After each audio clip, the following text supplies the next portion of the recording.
Now, those who do not dispose of the cigarette butts or other lighted materials properly may soon land themselves in jail. A slew of new laws will kick in next Wednesday on 1st of January. And the new legislations also include amendments to the penal code, where levers to take on emerging crime trends such as voyeurism will be introduced.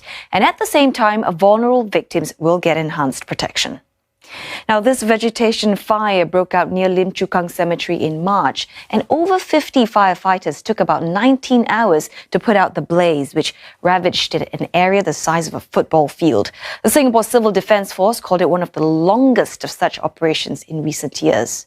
Now, it was one of the 555 vegetation fires that occurred in Singapore in the first half of the year. That's a 56% increase from the 356 cases in the same period last year.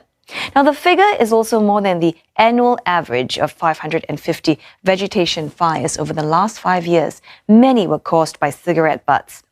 While a new law will take such offenders to task, if a fire occurs within an hour at or near the place where a person disposed of something that is likely to cause it, he or she will be held responsible. The maximum penalty, a jail term of 7 years and a fine. And also kicking in next Wednesday will be plenty of new offences under the penal code. Many are aimed at keeping it relevant in the age of smartphone usage. There will be legal levers to tackle sexual offences such as voyeurism.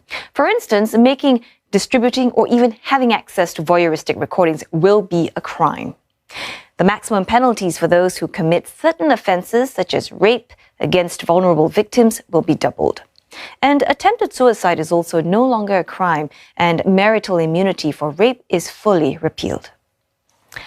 In other news, industrial land supply in Singapore has been reduced for the first half of 2020 compared to the second half of this year.